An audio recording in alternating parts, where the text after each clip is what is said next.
Hello and welcome back to the Unlocked Potential podcast. On this week's episode, we have Tom Coleman, who is a sleep coach. Today we spoke about different things that can improve your sleep, and we spoke about dreams, sleep paralysis and bed position. I hope you enjoy.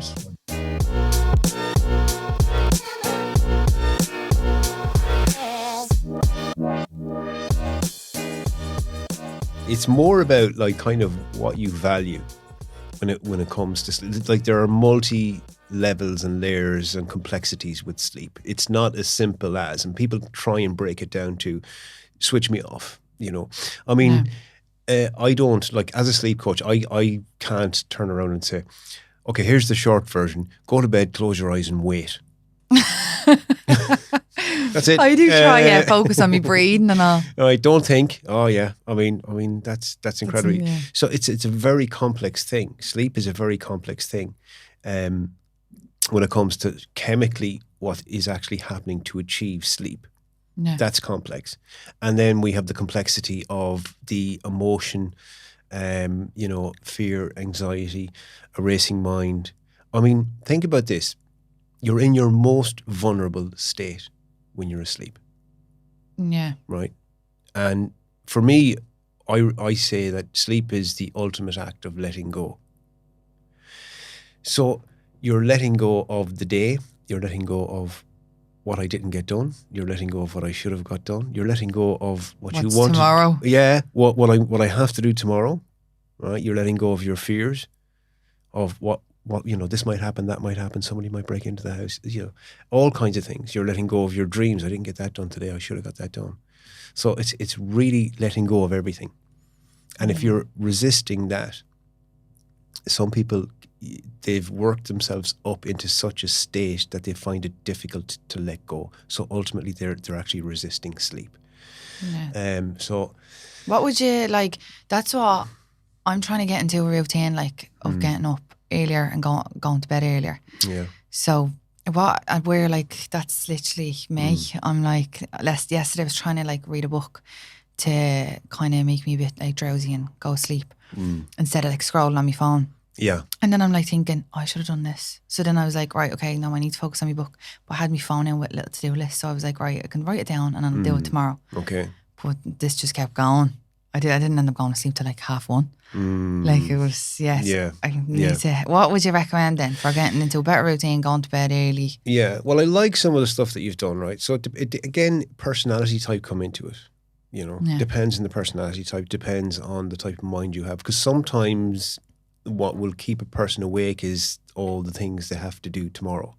And sometimes taking the pressure off tomorrow might be making a list and saying, right, here are the first 3 or 5 things that I'll do. And that might take the pressure off what you have to do tomorrow. But then sometimes you can get spun up and go, oh, I forgot that, forgot to write that, forgot to write that, forgot to write it. So like the unwinding process is really important. The ramping down of activity is really important. And our whole body and physiology and chemically we're set up to start like chilling out in the evening times, to actually start and it's not just physical. Like we know, I use the example of a child.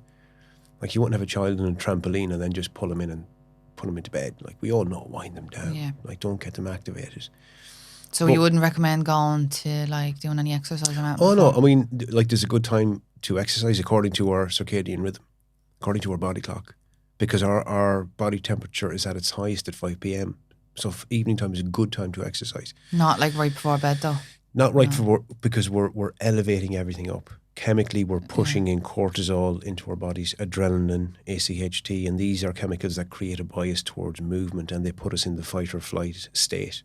Okay, so we need to leave time for that to come back down. Like the same systems that control sleep. The same systems that control stress control sleep. So we must unwind the body and we must unwind the mind. And that's the one that about 90% of people who come to me or more have issue with. It's the mind. Yeah, it's just like 100 things in your head racing that you need to do there. So who's going to train that? Yourself, yeah. You see, people come to me and go, oh, well, my mind just takes off. Like it's a separate entity to them and they have nothing to do with it. And I'm like going, listen, we have the untrained mind. So what then? So what would you say? Like, don't go on your phone from a certain time. Like what would you do before? Like it's how you're using the phone. So the scrolling, no. Because you're alerting the brain, it's stimulating your brain, it's stimulating your nervous system. You're actually producing dopamine. You're getting little hits of dopamine. Yeah. And that keeps you on the phone. And usually with dopamine, we have cortisol as well. So it's kind of like slightly stressing you out. Yeah, and you don't even realise it. Like people mistake comfort for relaxation. They go, oh, I'm chilling out here. No, you're not. No, you're not. So a better thing to do is you have to give the mind some chewing gum. Right, because if I tell you lie in bed and don't think, right, you're like, oh, what's your brain going to do? It's going to gravitate towards tomorrow. I have to do this. Can't forget that. Oh, I should do this. Should do that, or worry. Okay, so it's going to naturally gravitate to those areas. So what you have to do is, firstly, I would recommend like doing some kind of relaxation for the body and mind. Meditating, maybe. You could do meditation also.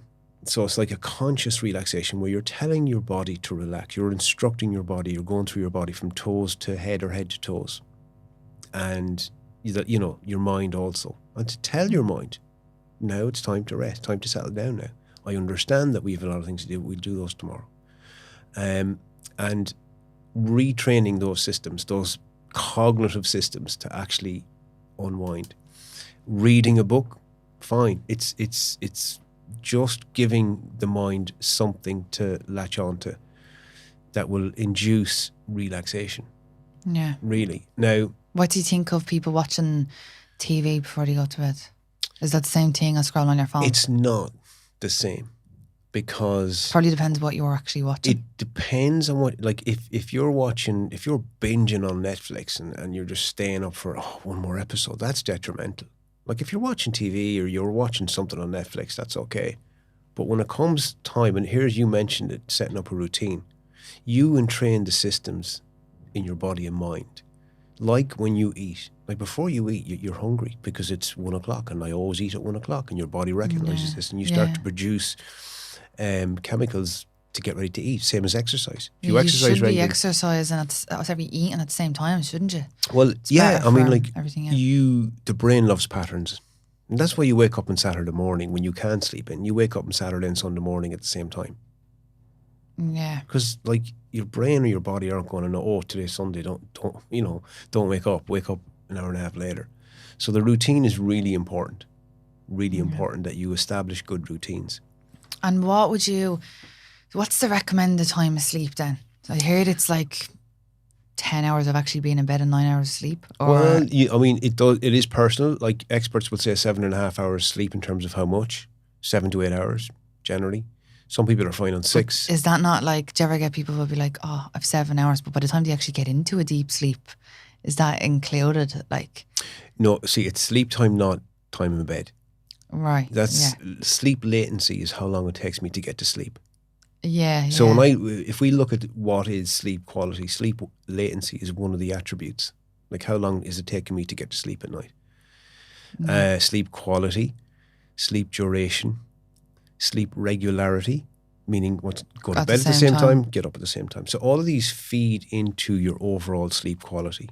Okay? Yeah. So in terms of what time, in terms of what research tells us, there's not a huge amount of difference between going to bed at 9, 10, 11 o'clock. I know there's that thing that, okay, an hour before midnight is better than 2 hours after. Not true.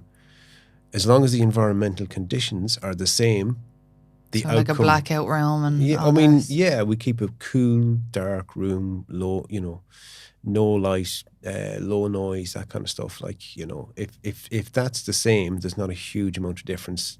You have a few hours leeway. So you can go to bed at 9 o'clock or you can go to bed at 12 o'clock. But if you're getting your required amount, 7.5 hours maybe, then that's okay. That's all. I have MS, so anytime I go to the hospital or the doctors or whatever, they're always like, are you making sure you're getting your sleep? So I feel like because of that, I have this like in my head, like now saying that now, I'd only like sleep for like 7 hours and it's probably not great sleep either from being on the phone and stuff. But like what's would be the recommended time? Like, it's probably more important then, is it, if for someone who has anything with sort of any autoimmune issue, like especially like inflammation, is mediated through sleep. So if we measure inflammatory cytokines in your blood, if you're not getting enough sleep, they'll be higher. If you're getting sufficient sleep, then they'll be much lower. Should you be getting more than that then? If you So this is something that you will have to discover yourself. So I would recommend that I'd sleep for days. If my alarm wasn't on, and if I had nothing, I'd sleep for like 9-10 hours. Some people love sleep. Okay, so here's the thing. I want you to start thinking in sleep now in blocks of 90 minutes, not 7, 8, 9, 10 hours. What do you mean? Why 90 minutes? Because we sleep in cycles of 90 minutes. Sleep is not one continuous event where you go up and when you look at your like. So you go up and down, up and down, up and down. So your first 90-minute cycle, you're spending very little time in light sleep or REM sleep. You're spending a lot more time in deep sleep. Yeah. And as it goes on, by the time you reach your last cycle, you're spending an hour in REM sleep or light sleep. So naturally, your sleep is getting lighter as the night goes on, right? I don't want you, because I can just tell by something you said, right, that you think that deep sleep is the be all and end all. It's not. Isn't it? Right, okay. Is it REM it's then? Very important. Both. Both, right, okay. Your sleep architecture is really important, that you're getting enough deep sleep and light sleep, that you're passing through the stages and phases. So, and your brain will decide that. Your brain will look after that, okay? Now, I'd recommend you try 7.5 hours and then you try 9 hours. Yeah. And see how you feel. And like, let me tell you, from 10 years working in sleep, I've met 2 people who wake up and feel refreshed in the morning. After what? After whatever sleep they get. Like people, after it takes them a little bit of time to feel like alive and up and going. You know, I always ask people, how do you feel after half an hour or an hour? Like of a nap, like? No, when you wake up in the morning, how do you feel after half an hour, an hour? Do you feel okay then? Or do you feel really fatigued and tired? Or how long does it take you to kind of get going? It's an indication of, are you getting sufficient sleep? If you're getting daytime sleepiness, if you feel like you could nap during the day, if you're tired during the day, if your energy's all over the place, you know, maybe you need 9 hours consistently. Yeah, that's mad. When that's what I was saying to you earlier on, when I watched the Matthew Walker's podcast, that literally gave me a fright. There's so many like different illnesses and like diseases when you're older that gets brought on from not getting enough sleep over your whole life. Yeah, we know that like neurodegenerative disease, there is a link there. There's a clear link there with things like Alzheimer's, Parkinson's, you know. And you do get people like, that's a, like I've had people turn around to me like, they'll have like 4 hours sleep and they're like, yeah, but I don't need any more. And I'm like, what do you mean? How are you the only person in the world that doesn't need more than 4 hours sleep? There are anomalies. And then they nap during the day and whatever else. That's obviously not proper sleep then. Well, I mean, there are anomalies on the spectrum. So what's like, an anomaly? So I'll have people, they're outliers. So basically, like I've worked with people who can only sleep 2 or 3 hours a night. And then I'll have people who need 12 hours a night. Really, 12 hours? Yeah, no. Like, I mean, like one girl, she said, I sleep, Tom, for 12 hours and I have a nap. Why is that? Does she have anything like? She that's how she came out of the mold. I mean, some people, like famously, you had Winston Churchill, Margaret Thatcher, Ronald Reagan, who could only sleep for 3 hours a night. That's how they came out of the mold. That's how their brains are. Simple as that. And that's just the way they are. Them, you know, like we can survive off very little sleep. Like, let's face it, we can, but it's not. But that doesn't. It's not like, you know. Yeah, if you get sick at the age of whatever, then and the rest of your life is. Yeah, I mean. All 3 of those people I mentioned developed Alzheimer's disease. The ones that slept in 3 hours. Yeah. Not to frighten people, like, you know.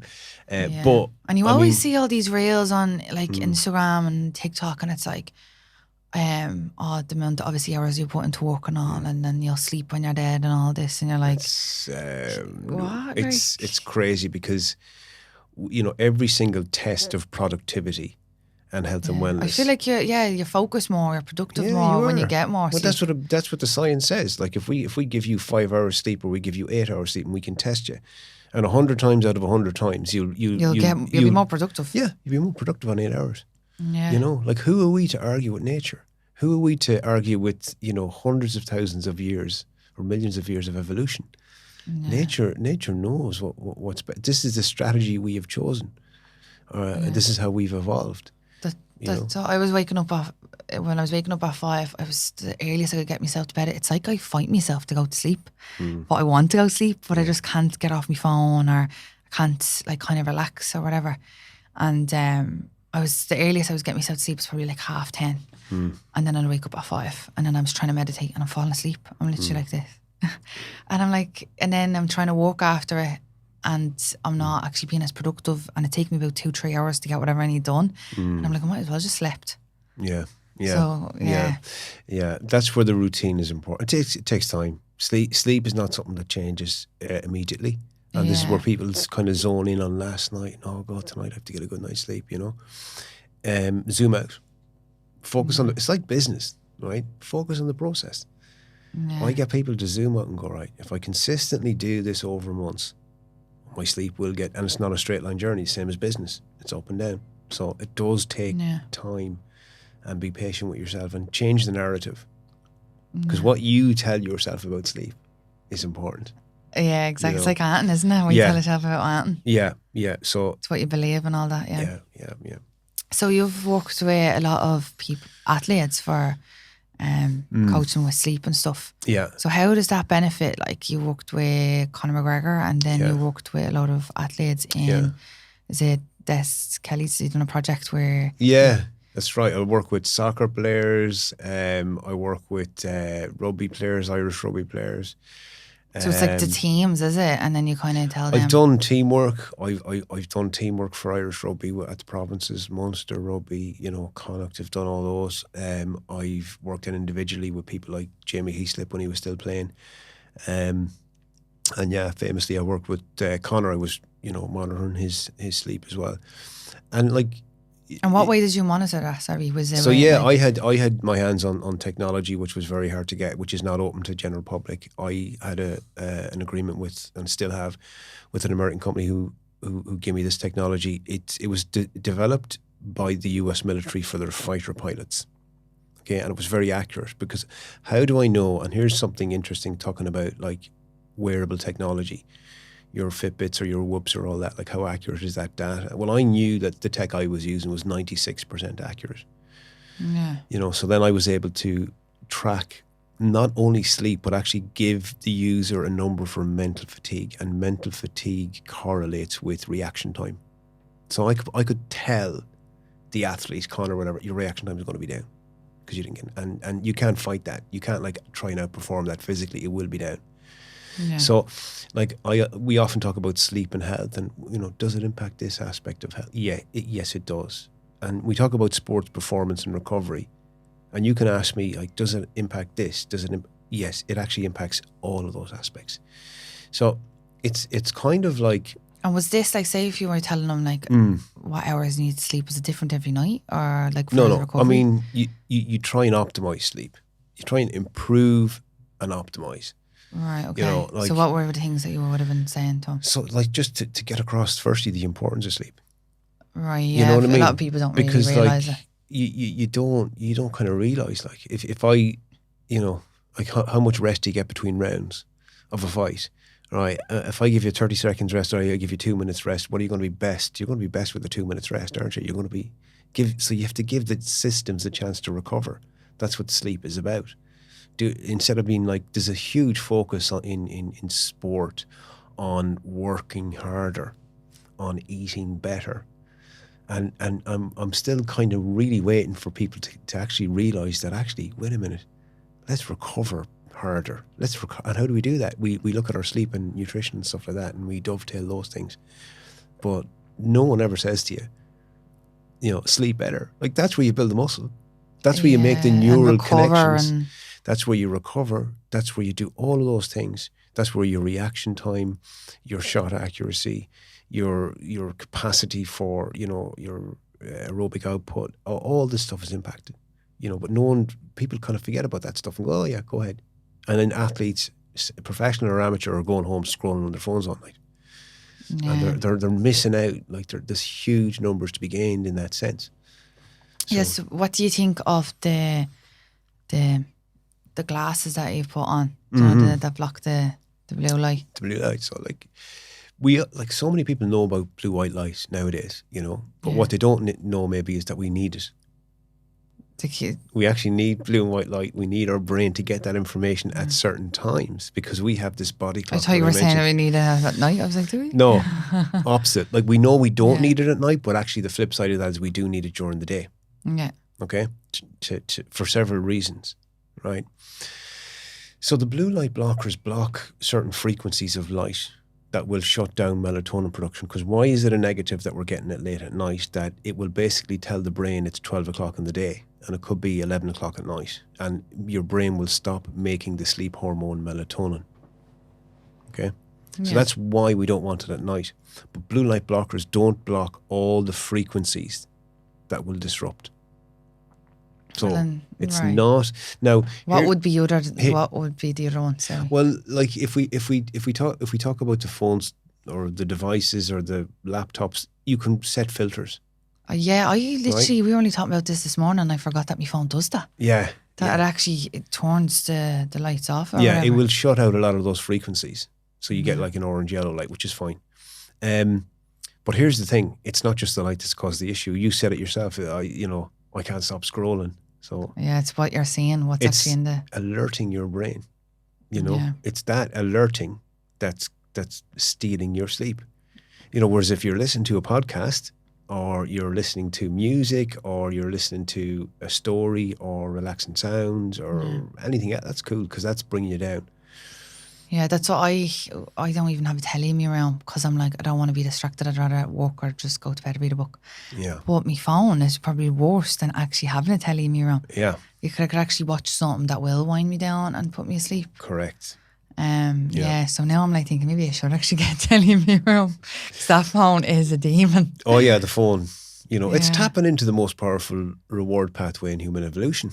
Yeah. That's why it's so addictive. People don't get that. It's dopamine. That's what drives you to get money, to be successful, to get food, sex, you name it, addiction. Dopamine is the chemical. It's like drugs. Your phone goes dead for like 2 seconds. You're like, oh my God, I can't, like we cannot be without it. Like we cannot be bored anymore. We cannot be with ourselves. We cannot disconnect. Yeah, I do feel like I've lost my hand or my leg if I don't have it. So interest in exercise, go full day and see what happens like without phone. I got an app before and it was like before you go on to any of them apps, it will make you it'll go into the app and tell you to breathe for a second, and the amount of times I went into it and for just no reason, just out of habit, and I was like, actually, why am I even going on Instagram? There's nothing to do with like my work is focused on social media. So I just keep putting it to like, oh, this is why I'm on it so much. But then half the time I was just going on it for just to go on it. We do. And you don't even realise it. Yeah, we fall into a pattern. I mean, a lot of my work is social media as well, but we do fall into a pattern of behaviours and we don't even think. We're not even thinking, and we're just following these things because that's what we do every day. And that can be detrimental, so it's kind of disrupting those things. Yeah, and so how did you get into doing what you do? Like how, as in, what did you study? So I studied health science and physiology, and then I done another degree in health promotion and public health. But like, it was a very broad area. So like we looked at everything from pharmacology, psychology, nutrition, like all these different sort of subjects in regard to health. So like, like I am a health scientist and I love that part of my job where I'm looking at like what are the things that impact our health. If we look at the holistic model of health, that's everything from genetics to social connections, cultural ties, our work environment, our lifestyle choices every day, like every single thing. So like that was my starting point. I was very much into food and nutrition when I left college, and I set up a nutritional business with my partner at the time. And, I then got to work with athletes and I kind of became obsessed because I kind of realized like it's the recovery piece that I'm focused on with the nutrition. And I thought, how can we accelerate recovery? Like if I could come up with some kind of formula, then it'd be brilliant to accelerate recovery in athletes. And what's the most important thing? And I asked that question 10 years ago and the answer came back as sleep. And I was like, this is nuts. How would sleep? So I started delving into sleep and investigating. And then I found this company that track professional athletes with this amazing tech, and they work with high risk companies where you have a job where you cannot afford to make a mistake. Yeah. So then I contacted them, and like it all took off from there. Really, like I just became obsessed with sleep, and then my challenge was to turn the business from basically a nutrition business into being self-employed talking about sleep. So it evolved, and I've known about it for years, and I was involved in research then in sleep in 2019, I think it was, with the guy from Oxford University, Professor Russell Foster, and a few others. So like I've come at sleep from many different angles. I'm still pushing and learning and everything else, and I've seen the emergence then of health trends. Like hot therapy and cold therapy and heart rate variability and forest bathing and all these kind of things, and I kind of delve into these things. And what do you think of them?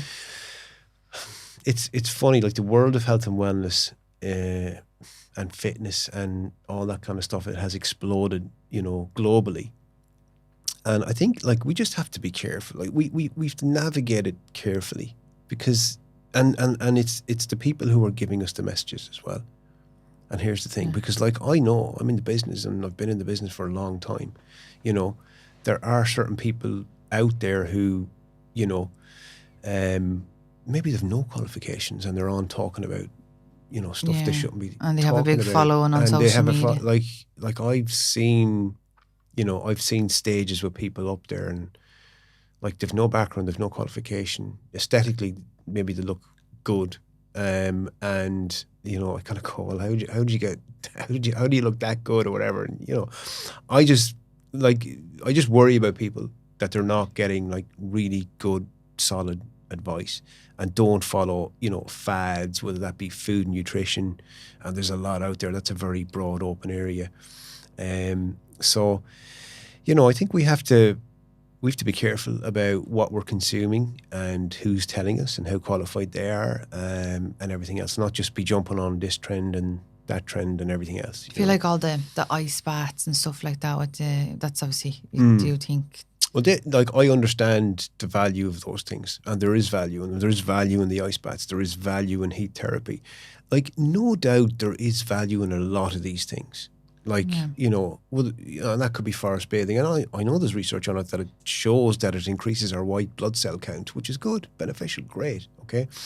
But, maybe products, or maybe sort of overselling something, or saying, oh, it'll cure this, it'll do this, it'll do that, like come back to the fundamentals of life and basics, and that is like sleep, food, connecting with people.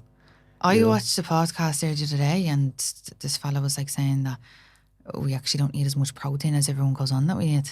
No, we don't. I mean, see, here's the thing, and it's just so marketed. But look at that space. I mean, I know, because I used to work in that space. Like the Australian Institute of Sport and many others have known the formula for years, and it's very, very simple. It just like it will depend on your activity levels, but like, I think it's like 1 gram per pound of body weight or whatever else. And people don't get that it's actually there's 7 grams of protein in a bowl of porridge.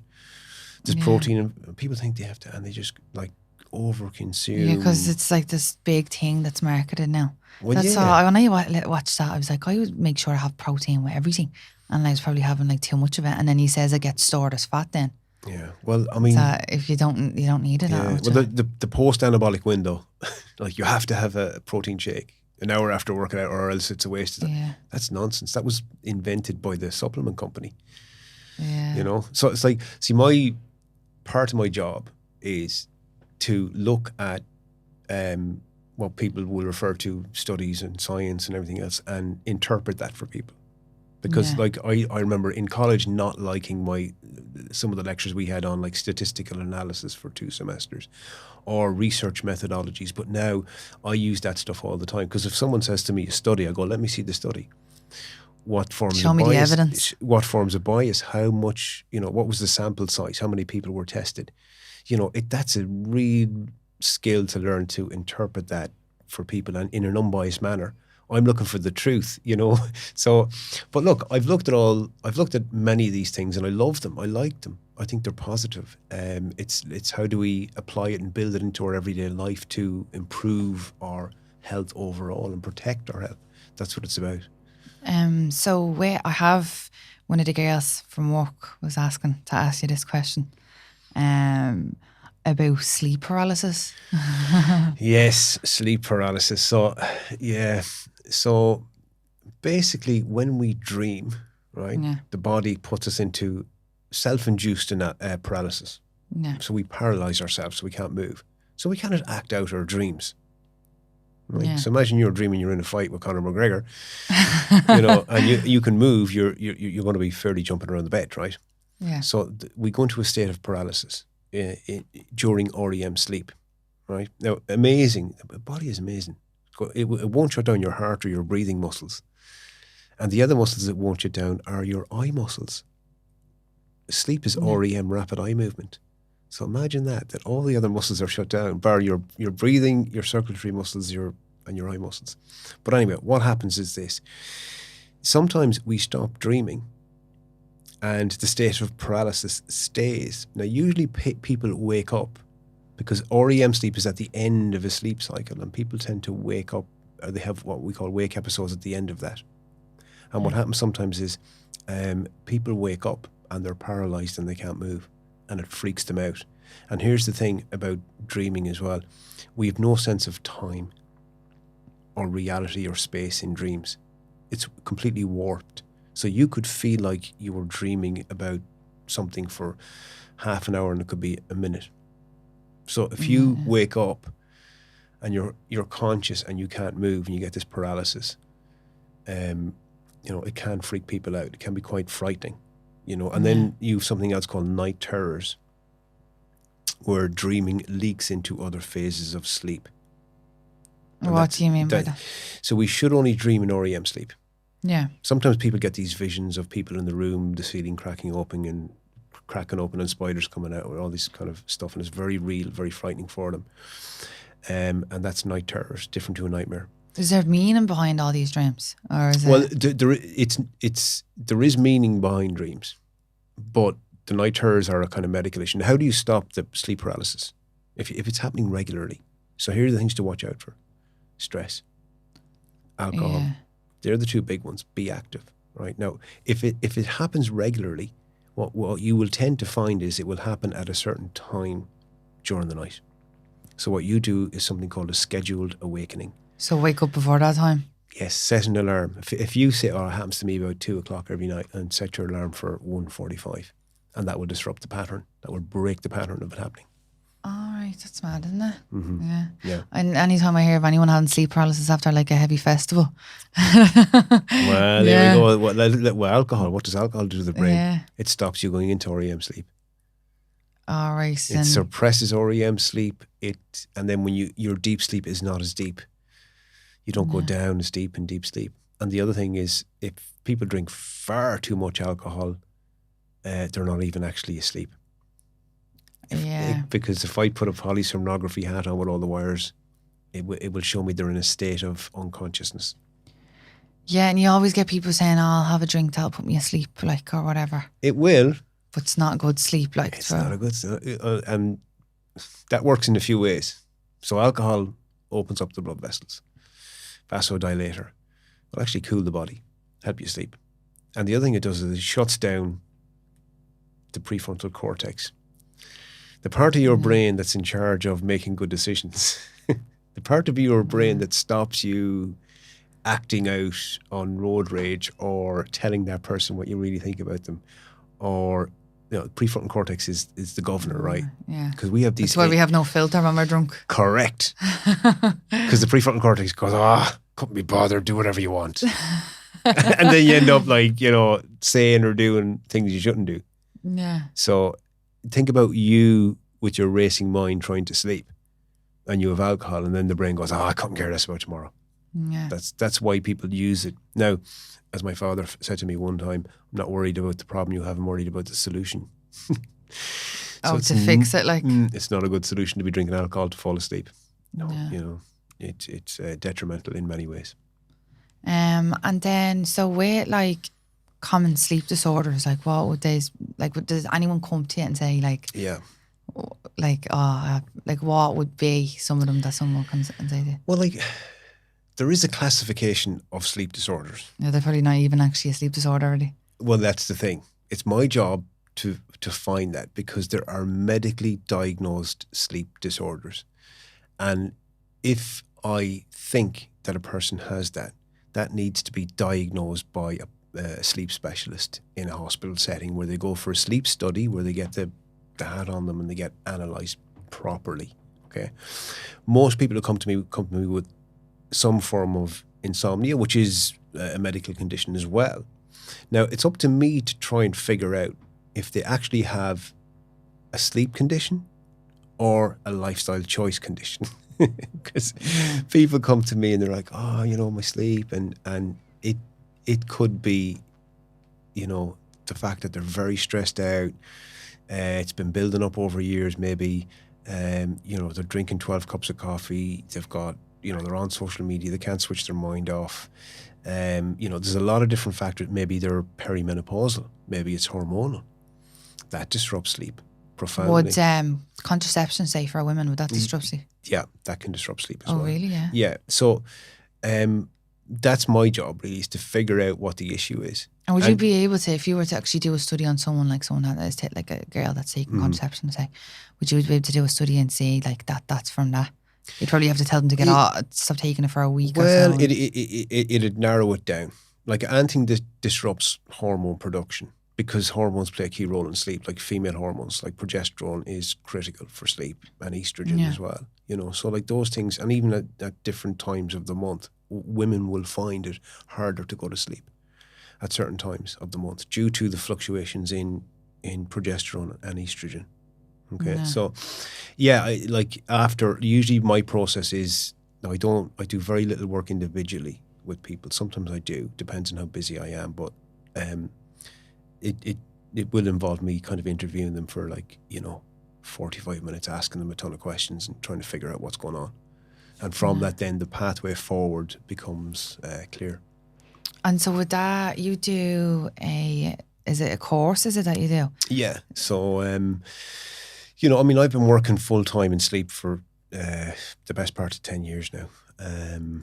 So when people approach me to work with them, my time is so limited now because of my work in different sectors. Like I work in the corporate sector. I still work with elite athletes. And I do other work aside from that, but it's all sleep related. So like I've decided like a couple of years ago to try and put everything I've learned into a 12-week course. And this is every workable solution and lever that impacts sleep in a person's life. Because like I'm a sleep coach, allegedly. I don't go into the bedroom at night with someone and go, "You're doing a great job, keep sleeping." Right? So what do? I look at everything they do during the day. Every decision they make informs their sleep. Would you get them in that 12 weeks, would you get them to wear something like a device to track it? I can do that, but that's going to cost a fair bit more. Like if I work with professional athletes, I can kit them out with the best sleep technology that they'll ever get, and that'll give me a very accurate picture. But what that does is that doesn't fix their sleep. It just gives me a picture of exactly where they're at. It's up to me. It's up to me then to and I don't like using the word fix. Manage, improve, because life's happening. It's ever changing.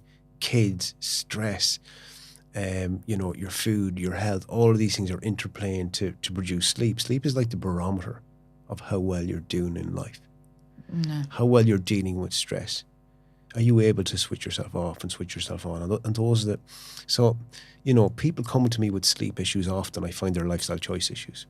And there are sometimes sleep issues that need medical attention.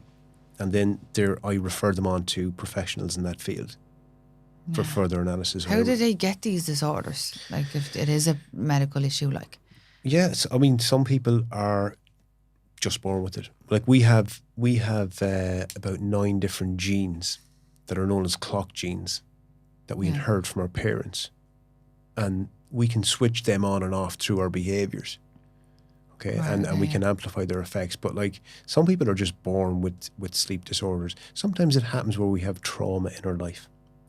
Okay, so trauma is something that deeply impacts sleep. And what I found is that some people have a very traumatic event, and it messes up their sleep for decades, maybe forever. Right. Okay. Now, I've worked with people who've had trauma, and I've helped improve their sleep greatly as well. Okay, so it just depends. I mean it's a good question, but like even I don't know if doctors can answer that question. You know, a lot of it is like with sleep disorders, it can be genetic, it can be brought about by something that happens in life. And if they went, say, to the hospital, like you said, as you said, like if it is a sleeping disorder, like would they get medication for it, like to help them to get to sleep? Or? Yeah, well, what are the routes of treatment? So the nature of the problem will inform the solution, you know, and sometimes it is medication, like for night terrors. So that's just an example of a sleep disorder, parasomnia. Your options are look at the lifestyle stuff first. And try and make all those before you take any medication or anything like that. Yeah, look at the modifiable life. Like, what can you change? What are modifiable risk factors that you can change in your life? You know, whether that be food, you know, exercise, stress management, all those things. Medication has its place and is certainly required in some instances, but usually the medication has side effects, and some people react differently to medication. But like that's those decisions are for your doctor, your GP to make. You know.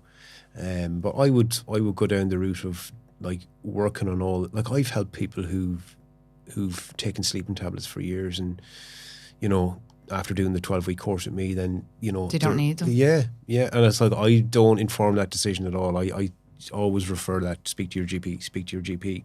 But I've had people who get like 2 or 3 hours sleep a night, and then I get them into a consistent, regular, you know, maybe 6 or 7 hours a night, which is a miracle in their lives. Like, because we know that sleep, oh my God, when you're not sleeping, it's just like traumatic for you. You get desperate, and you know, and you're not able to function at all. And I talk about the currencies of time, energy, and presence. Yeah. People are rushing around, don't have time, low energy. Yeah, they're not present. That's a bit of me. Yeah, well, it's very common, you know. And then what do you do? What do you reach for then? When your currencies are low. Yeah, you end up eating shy. You don't end up drinking enough water. Exactly. Your decisions then are poor. You're like, oh, I need this. I need the energy. I need it. You know, and then you're consuming. That's cheap dopamine. It's all driven by the same thing, really. Yeah, that's why I'm after. I'm doing a shoot now in Dubai in February, and I'm going on like really low calories. And I'm like, that's probably one of the things I need to make sure I'm getting enough sleep so I do make better decisions with my food and my water and everything else. There's a reason they call it beauty sleep. Yeah.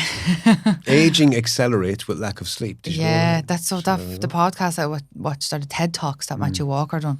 Yeah. And that's what he said, like aging, Alzheimer's, everything else. So literally from that night, like now I'll make sure I get at least like 7 hours sleep. Yeah. Which obviously that comes with like, thank God I'm self-employed that I'm able to do that, and then I'll walk around me hours. Yeah.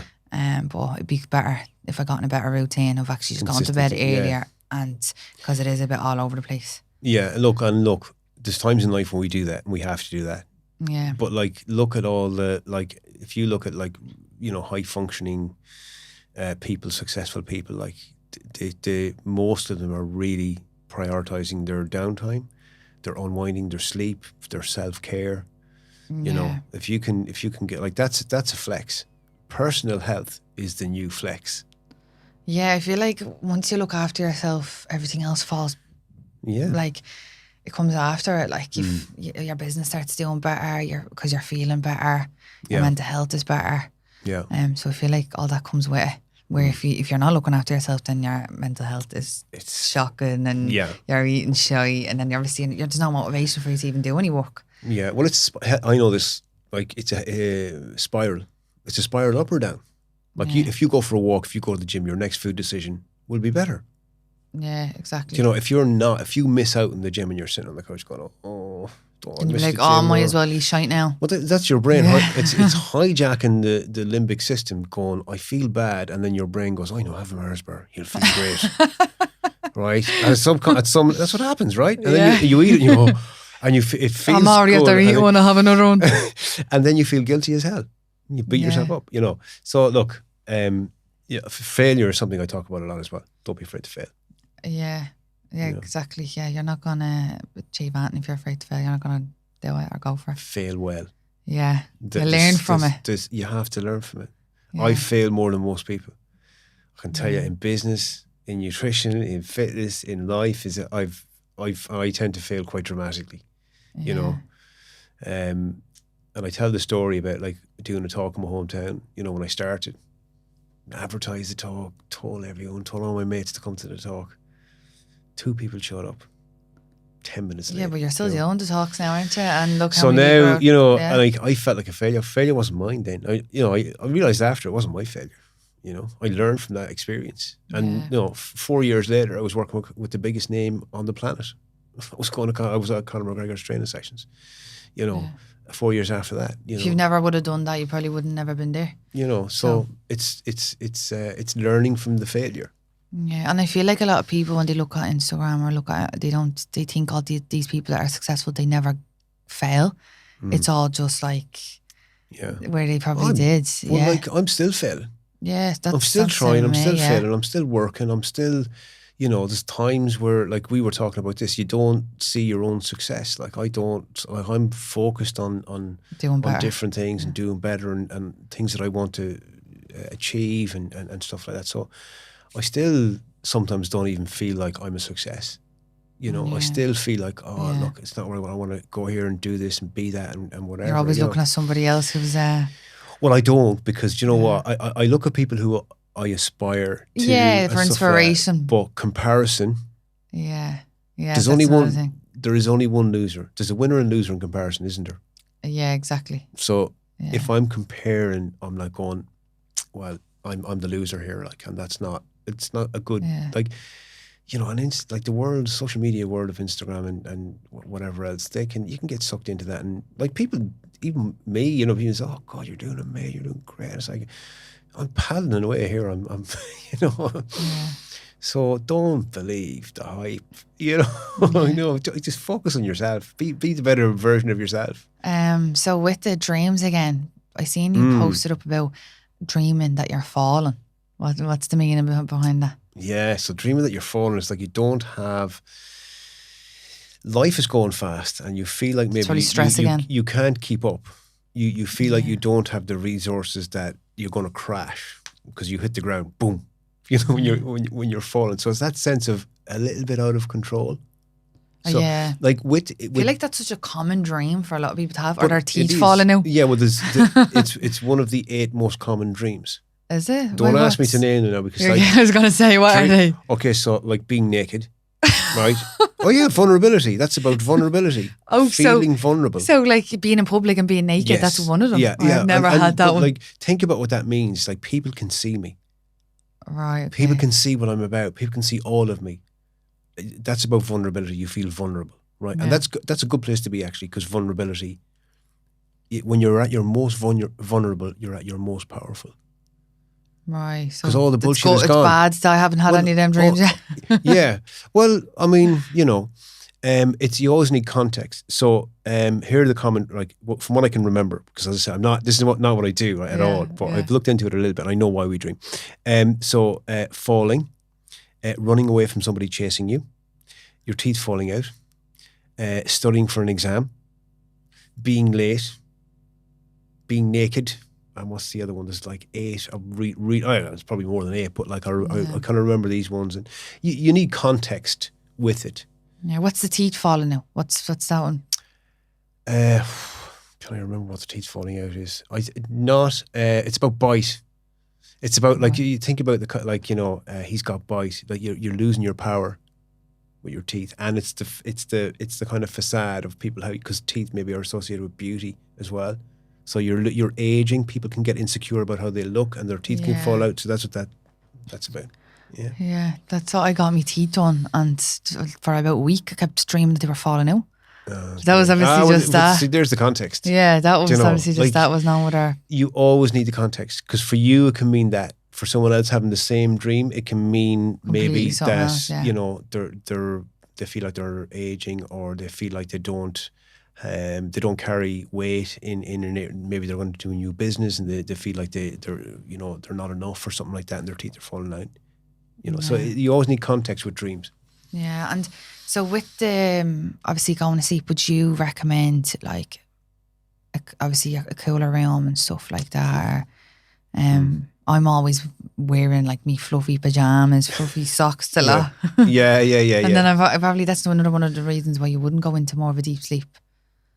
You will. I mean, see, you're not good at self-reporting on sleep is only about 60% accurate. All right, so clearly you don't know what's going on when you're actually asleep, unless it's analysed properly. You don't really know. You might think, oh, I sleep great, or I sleep poor, or I sleep, But yeah, look, comfort is important. Creating like a sensory haven, a bedroom environment that's conducive to sleep. Like think about it, it's a place where you want to really feel amazing. Like when I came into the studio here, first thing I commented on was like how the place looked and how that made me feel. Yeah, the lighting and all, it's real calm. It's just like we talk about the nervous system. Well, this is the nervous system, what you can see, what you can feel, what you can smell, what you can hear, all that stuff. So like that should be calming, relaxing.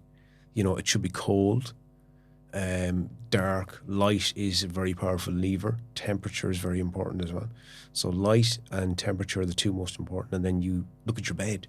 Invest in a bed. Buy a decent mattress. Why would you not? You wouldn't buy a pair of shoes and go, oh, that'll do me for 10 years. Yeah. You spend 36% of your life asleep. Why wouldn't you go down and invest in a really good mattress? Yeah, and is there a different, like a specific type of a mattress?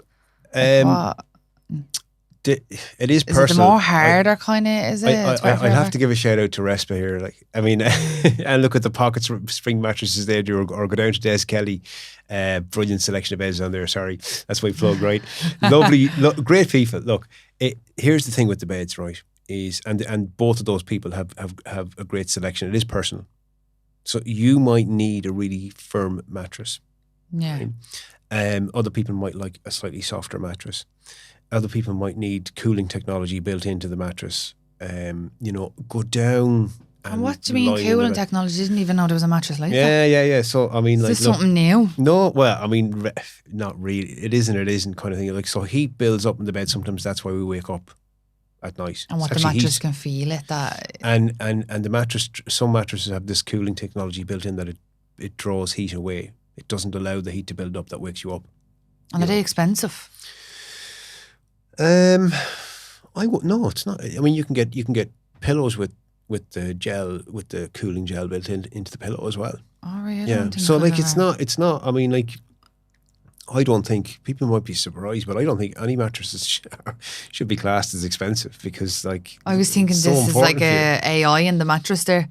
Yeah. No, not yet. Or like you press a few buttons and you can set the cooling. Yeah. I thought that's what you were kind of, not literally, but you know what I mean. Oh yeah, I know what you mean. There is that in the US. It's this stuff you can get, like, you can put a water sheet under on your in between your mattress and your sheets, and set a temperature on that, and it pumps water in to keep the temperature constant. So you can go to that level.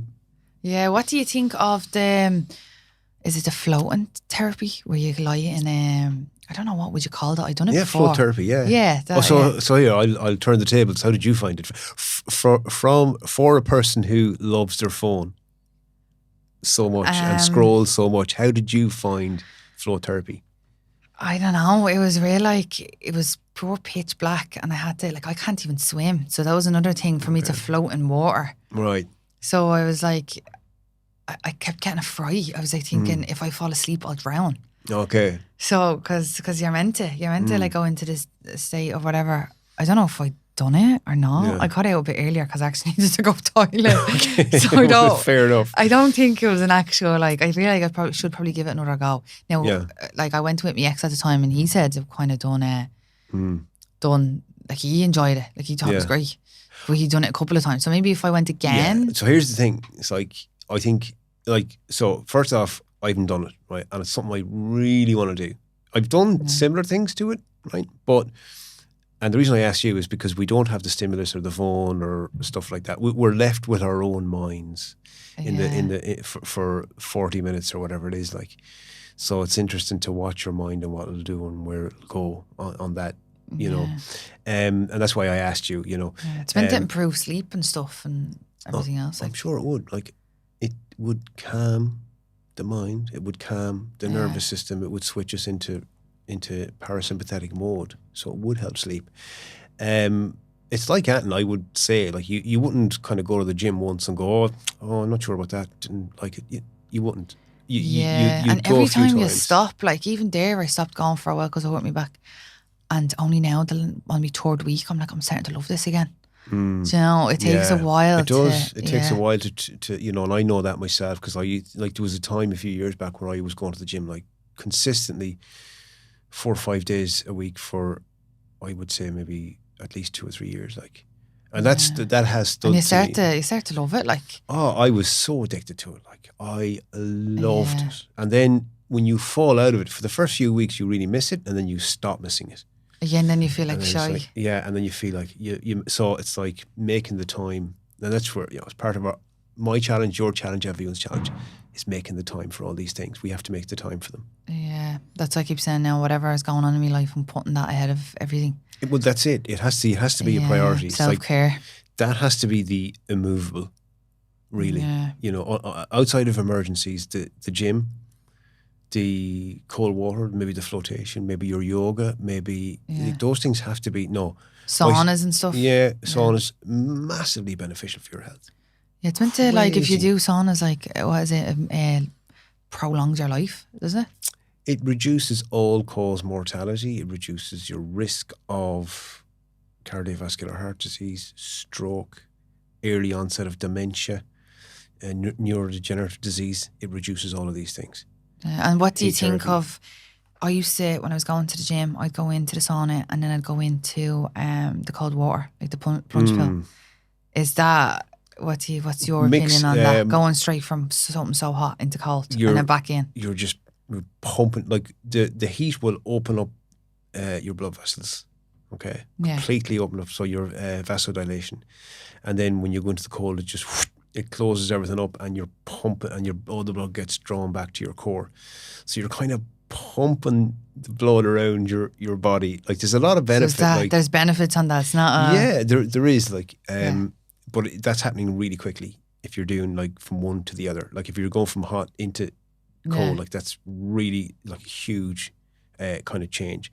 With that cold immersion, you're going to get adrenaline going into your system and other chemicals that will rev just because you see all these things now that everyone's doing, and then you'll hear that it's good for you, but then you're like, is it good for you? So I was doing that, and I'm like, is it though? Kind of questioning it, going from something so hot to cold. There's a risk involved. What's that now? You could get a heart attack. Could you? Oh, I would. I mean, that could happen if, you know, I mean, that is one cardiac arrest. Maybe give it a few minutes, not full on straight in. Well, who do we listen to? Like the likes of Dr. Rhonda Patrick, who does a lot of this work in heat therapy, right? Yeah. And Susan Soderbergh, I think it is. She does the cold therapy piece, and both of them. Like, I think the ideal concept is to give your body a few minutes to come down a little bit from the heat. Don't go straight in. So come out of the heat, sit down, let the body temperature, let things come back down to a certain level, then do the cold dip. You're not getting the huge contrast, like, you know. It's like, you know, what's serving and what's the best thing? That would probably be the best protocol, I would say. And what would you so about 100 questions for you. I did. With the meditation or breathing exercises, like, what do you think the Wim Hof methods or normal meditation, like, what would you recommend would be better? For wind down, you find what suits you a meditation. Now, if you do the cyclical breathing like the Wim Hof, that's not going to help. Like, it does calm the mind, but it might ramp up chemicals in the body. So I wouldn't ideally. So quick, isn't it? Yeah, well, you're leveraging your respiration. You actually, if you do that breath work, you start to produce adrenaline. Probably something better for in the morning. Yeah. I would say absolutely. Yeah. So same as cold therapy. So you do, like, if you do cold just before bed, that will actually push your sleep because it impacts your body temperature. Yeah, so like a warm shower and that's what. See, a warm shower causes a rebound cooling effect in the body, and you need to cool your body, right? Yeah, to fall asleep. So it's like you're right. Like a lot, these things are good, but we have to learn how to apply them in the right amount at the right place. So the meditation is very good. It could be a body scan for you. Like there's no best one. It's the one that works for you best is the best one. Yeah. So like some people don't like meditation, or some people, it might be the I find voice. it so hard to shut my head. It's constantly racing. So what you need to do then is give your mind a task. And that is like, say, visualization. So we'd say now, like something that you love to do, or a holiday that you've been on. So I do visualization where I imagine myself, I love trekking in the mountain, going camping, going fishing. So I imagine myself arriving to the starting point, putting my backpack on, tying my shoes, standing up, looking around the forest and starting to trek, listening to the birds, hearing the wind, going, setting up the camp. Like I start to visualize that because I'm giving my mind a task. Right. And then the relaxation comes in, the sleep comes in, boom, I'm gone. Yeah, because my head is be like, right, so I'm going to wake up in the morning, I'm going to do this, I'm going to do that. And then it's kind of like, oh no, but I need to do this. Maybe I should write it down. That's what I'm like. It's like a hamster on a wheel, it won't stop. So you know, like don't forget that will take time to retrain. Yeah. It will always grab, your mind will always try and jump out and go, oh no, don't forget this, you have to do that. Picture something that you like So doing. like something that is, maybe it could be a holiday, maybe it could be something from your childhood, maybe it could be something that you haven't done yet that you something want to that's do. kind of like a holiday coming up or anything like that, like picture yourself on that. Yeah, you could picture, it's something that's not going to like be stress you out, overstimulate you with excitement either, it's something that that it needs to be a task that just occupies your mind, so otherwise your mind will gravitate towards all that stuff that you have to do. Thanks so much for coming on. My pleasure. If anyone is looking out to reach out, where can they find you? Jump on Instagram, tomcoleman.ie on Instagram, or my website, www.tomcoleman.ie. I do have places for people if people struggle with sleep. So maybe once a month I open up a day or half day where I get on with people. It's like an event, is it? Well, it's like I'll throw it up sometimes on my Instagram and people can come on for an hour with me. I charge for that, obviously, like it's my time. Because people want to work with me, people struggle with sleep, and I really feel for them. They're in a desperate place, and then I have a sleep course. I have a 12-week sleep course that I offer to people, and part of that is a consultation with me for an hour as part of the price, and there's check-ins there as well. So if people are struggling and they want a framework, a pathway, and something that works, because I've done this with hundreds of people, then they can jump on, and I'd be happy to help them. Thanks so much for coming on. My pleasure. Thanks a million for having me. Thanks so much for listening. If you're looking to reach out, you can follow us on Instagram at Unlocked Potential Podcast or demi'snailsandbeauty.ie. See you next time.